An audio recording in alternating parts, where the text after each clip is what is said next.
पाठ 2 चार मंगल। अभी हमने नमोकार मंत्र पढ़ा। अभी चार मंगल क्या है, उत्तम क्या है, शरण क्या है, इस पाठ का अर्थ देखते हैं। मंगल पाठ। चत्तारि मंगलम अरहंता मंगलम सिद्धा मंगलम साहू मंगलम केवली पन्नतो धम्मो मंगलम। यह मंगल पाठ है। सबसे पहले ये मंगल पाठ अपन ने बोला। अब इसमें इसका अर्थ क्या है। चत्तारी यानी कि चार। मंगल, मंगल कितने होते हैं, चार मंगल होते हैं। कौन कौन से। पहला नाम अरहंता मंगलम। ये अरहंता शब्द है, अरिहंते नहीं है, अरहंत नहीं है, अरहंता मंगलम। अरहंता यानी कि बहुत सारे अरहंत, यानी अरहंत बहुत सारे अरहंतों का समूह, उन्हें मंगल कहा गया है। एक अकेले कोई अरिहंत भगवान मंगल नहीं है, सारे अरिहंतों को इंक्लूड किया है। सिद्धा मंगलम, सिद्ध भगवान मंगल है। साहू मंगलम, साहू यानी कि साधु मंगल है। और केवली पन्नतो धम्मो मंगलम, केवली यानी कि भगवान, जिनको पूरा ज्ञान हो गया है, जिसे बोलते हैं केवल ज्ञान। जो सब कुछ जानते हैं उसे बोलते हैं केवल ज्ञान। और जिनको केवल ज्ञान होता है उन्हें बोलते हैं केवली। तो केवली भगवान द्वारा पन्नत्व, पन्नत्व यानी प्रणीत यानी कहा हुआ, केवली भगवान द्वारा बताया हुआ धम्मो, धर्म मंगल है।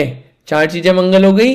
अनंत भगवान मंगल है, सिद्ध भगवान मंगल है, साधु मंगल है और केवली भगवान द्वारा बताया हुआ धर्म मंगल है। ये चार चीजें मंगल होती है। इसमें ध्यान रखने वाली बात है, ये केवली पन्नत्व है और धम्मो है। केवली पन्नतम नहीं है, धम्मम नहीं है यहाँ पे। और ये अरहंता है और ये सिद्धा है। ठीक है, ये मंगल होता है। इसका अर्थ अपन ने देखा यहाँ पे कि लोक में चार मंगल है।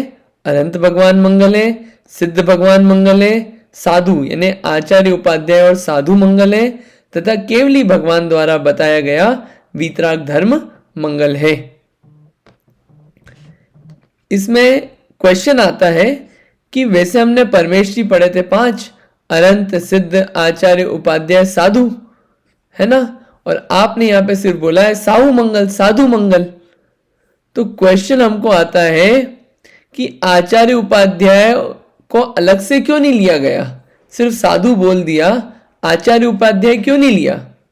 तो आचार्य और जो उपाध्याय है वो तो पदवियां हैं, वो पदवियां मंगल रूप नहीं है। जो मुनि जीवन है वो मंगल है, मुनि मंगल है। तो इस साहू में आचार्य और उपाध्याय भी इंक्लूडेड हैं, क्योंकि आचार्य उपाध्याय भी तो साधु हैं, इसलिए उनको अलग से नहीं लिया। इसलिए अलग से नहीं कहा आयरियाणम मंगलम, उवज्झायणम मंगलम। साहू मंगलम में आचार्य उपाध्याय भी आ जाते हैं। ठीक है, ये बात समझ में आ गई।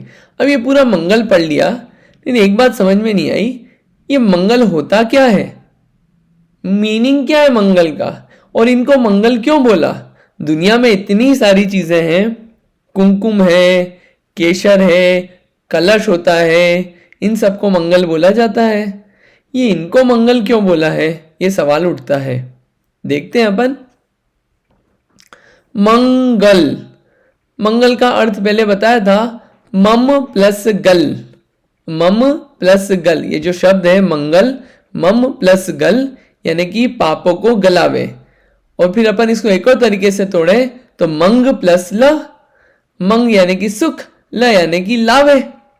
तो यानी कि जो पापों को गलावे और सुख को उत्पन्न करे वो कौन है, मंगल। यानी कि अरिहंत भगवान, सिद्ध भगवान, साधु और केवली भगवान बताया हुआ धर्म जो है वो पापों को गलवाने में मदद करता है और सुख उत्पन्न करने में मदद करता है। अब ये सुख कैसा होता है, पाप क्या होता है, ये आगे के चैप्टर्स में पढ़ेंगे। लेकिन ये इतनी इंफॉर्मेशन ध्यान रखना है कि पापों को गलाने में और सुख उत्पन्न करने में मदद करते हैं। अच्छा, तो ये मदद करते हैं तो और क्यों मंगल बोला इनको, ये खुद मंगलमय है। दुनिया में सबसे ज्यादा मंगलकारी चीजें क्या है? अरे इतनी सारी चीजों को मंगल बोल देंगे अपन, लेकिन वास्तविक में मंगलमय सबसे ज्यादा चीज क्या है? अनंत सिद्ध साधु और धर्म। क्योंकि इनके खुद के पाप मिट गए हैं और इनका सुख उत्पन्न हो गया है जीवन में। तो जिनके पाप मिट गए और सुख मिट गए, जो सुखी हैं, वो खुद मंगलमय है। और क्यों बोला इनको मंगल? इनमें भक्ति भाव होगा, इनके प्रति श्रद्धान होगा तो परम मंगल होगा। मंगल यानी कि कल्याण होगा, सुख होगा, पाप का नाश होगा। तो मंगल करना हो तो दुनिया की चीजों के पास नहीं जाना, मंगल करना हो तो वास्तविक चीजें तो ये पंच परमेश जी, इनमें भक्ति ही है जो पाप को नाश करवाएगी और कोई चीज नहीं करवा सकती। इसलिए ये इन 4 चीजों को ही मंगल बोला है। दुनिया में और कोई चीज ऐसी नहीं है जो मंगल कर पाए। ठीक है, ये मंगल पाठ अपना होता है। आगे उत्तम पाठ अपन बोलते हैं लोगुत्तमा पाठ। चत्तारि लोगुत्तमा, अरहंता लोगुत्तमा, सिद्धा लोगुत्तमा, साहू लोगुत्तमा, केवली पन्नतो धम्मो लोगुत्तमो। ये वैसा का वैसे ही फॉर्मेट है, बिल्कुल सिर्फ मंगल की जगह लोगुत्तमा हो गया। कितने हैं लोगुत्तमा? यानी कि लोक में उत्तम। लोक में उत्तम कितनी चीजें हैं? चत्तारी, 4 चीजें लोक में उत्तम है। ये प्राकृत भाषा है। अरहंत भगवान लोक में उत्तम है। सिद्धा लोगुत्तमा, सिद्ध भगवान लोक में उत्तम है। साहू लोगुत्तमा यानी साधु लोक में उत्तम है। और कौन उत्तम है? चौथा बताइए। केवली भगवान द्वारा बताया गया धर्म लोक में उत्तम है। लोक में उत्तम यानी कि बेस्ट, इससे बेस्ट कुछ नहीं है। ना आईफोन बेस्ट है, ना बढ़िया कार बेस्ट है, ना कोई अपना दोस्त बेस्ट है, बेस्ट फ्रेंड कुछ नहीं है। सबसे बेस्ट क्या है दुनिया में? ये 4 चीजें हैं। तो जिसको बेस्ट चीज चाहिए हो वो बेस्ट चीजों के पास जाए, और जिनको बेस्ट चीजें नहीं चाहिए हो वो दूसरी चीजों को बेस्ट माने। तो ये बेस्ट क्यों है, उसके लिए अपने को इनका स्वरूप समझना पड़ेगा, ये बेस्ट क्यों है। ठीक है, और ऊपर अपन ने मंगल जो देखा, अगर अपने को अपना मंगल करना है तो जिनने अपना मंगल कर लिया उनके पास जाना पड़ेगा। इन ऐसे जो खुद रो रहा हो, जो खुद परेशान हो, उसके पास जाएंगे क्या मंगल होएगा? जो खुद मंगल हो गया उसके पास जाना पड़ेगा। ऐसे ही जो खुद बेस्ट है उनके पास जाएंगे तो अपन बेस्ट बनेंगे।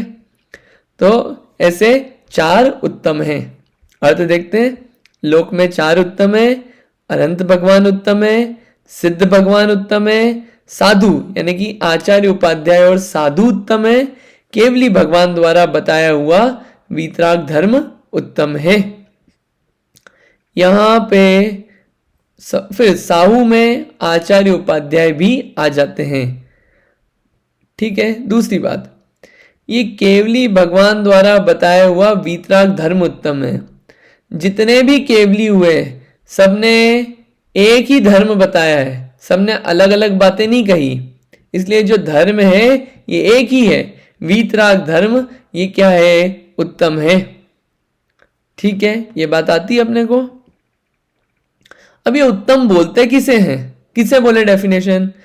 जो लोक में सबसे महान हो उसे क्या बोलते हैं? उत्तम। ये लोक में चारों जो हैं ये सबसे ज्यादा महान है, इसलिए इनको लोकोत्तम बोल दिया। ये महान क्यों है सबसे ज्यादा? ये महान ये है इसलिए है, महानता किन चीजों से होती है? महानता होती है दुनिया में भी अपन देखें ज्ञान से, और जो जितना शांत हो वो उतना महान। जो जितना किसी और से प्रभावित नहीं होता हो, किसी एनवायरमेंट सर्कमस्टेंसेस से प्रभावित नहीं होता हो, और पूर्णतया किसी की अपेक्षा नहीं रखता हो, निरपेक्ष रहता हो, वो सबसे ज्यादा उत्तम है। और ये चारों जो हैं अनंत सिद्ध साहू आचार्य उपाध्याय और धर्म, ये किसी से प्रभावित नहीं होते, किसी पे डिपेंडेंट नहीं है। इनके पास खुद का वैभव है, खुद की चीजें हैं। ये इनको किसी और की चीज की जरूरत नहीं अपनी महानता दिखाने के लिए। ये इसलिए महान है। ज्ञान, आचरण और जो कषाय है वो मंद हो गई और ज्ञान और आचरण उच्च है, इसलिए क्या है, ये महान है, महानता का ये कारण है। तो ऐसे हमने मंगल और उत्तम देखा। अगले उसमें हम शरण का देखेंगे।